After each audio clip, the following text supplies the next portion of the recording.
The last train was never supposed to stop at Raven Street. That station doesn't exist on any map. It isn't listed on the transit app, and it isn't announced over the speakers. But at 12:58 a.m., my train slowed down anyway. My name is Mark, and I was the only passenger in the last car. I'd stayed late at work, missed the earlier trains, and ended up on the final service heading east. The station platform where I boarded was half lit, empty, and smelled like damp concrete and metal dust, the kind of place where every sound echoes too long. When the train pulled in, I chose the last car without thinking. I like space. I like seeing everything around me. The doors shut. The train lurched forward. The city disappeared. For the first 2 stops, I was completely alone. I sat near the middle, backpack on my lap, phone in my hand even though there was no signal underground. I kept my headphones in with no music playing, just to look busy. At the 3rd stop, the doors opened. No one stood on the platform. The doors closed, and there was someone sitting at the far end of the car. He wasn't there before.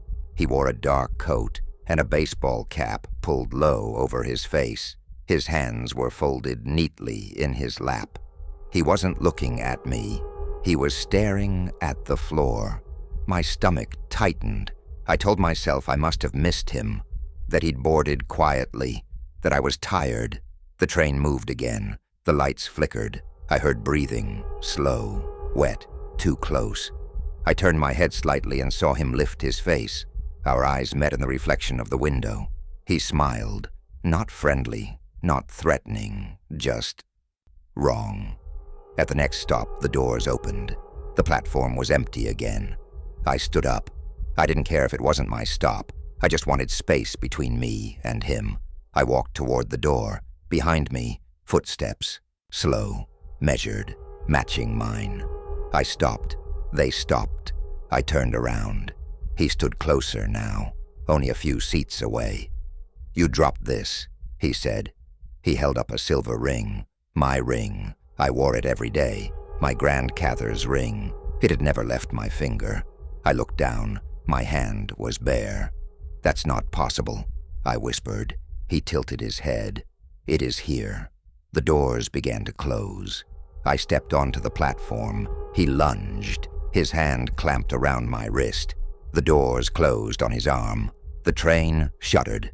For a second, we were locked together. Me outside, him inside. His grip tightened. His smile didn't change. The doors slid open again. He pulled me into the car. The doors shut. The train accelerated. I screamed. The sound died instantly, like the air swallowed it. He pushed me into a seat. His hand stayed heavy on my shoulder. "Don't make noise," he whispered. "They hear it." "Who?" I sobbed. He didn't answer. The lights flickered again. When they came back on, the windows weren't tunnels anymore. They showed a station, a long, narrow platform, a single bench, no ads, no maps, no exits. The sign above it read, Raven Street. The train slowed. The doors opened. Cold air poured in. On the bench sat a man. His head hung forward. His hoodie hid her face. He wasn't moving. "Out," he said softly. "I don't know that place," I whispered. "You do," he replied. "You just don't remember yet." I refused. He leaned in close, his breath cold and rotten. "Every stop takes someone. That's how the train keeps running." The man on the bench lifted his head. His face was bruised. His lips split. His eyes empty. It was me, older, thinner, dead behind the eyes. He mouthed one word, "Run." I ran toward the front of the car. The door to the conductor's cab was sealed shut. The emergency intercom was dead. The train kept moving, but the station outside the windows didn't change. Raven Street. Raven Street. Raven Street. Over and over, the man stood behind me. "You can't leave until someone takes your place," he said. "What place?" He gestured to an empty seat near the door. "My seat." The lights went out. When they came back on, the car wasn't empty anymore. Every seat was filled, with people staring straight ahead, their faces bruised, their wrists scarred, their mouths stitched shut with black thread. One seat was empty. Mine. "Sit," he said. I shook my head, sobbing. The train screamed to a stop. The doors opened. The platform changed. It wasn't Raven Street anymore. It was my neighborhood station. The sign showed my stop. I ran. I burst onto the platform. The doors slammed shut behind me. The train pulled away. I collapsed, shaking. Morning came. Police said I was found unconscious on the platform. They said there was no Raven Street. They said no one else was in the train.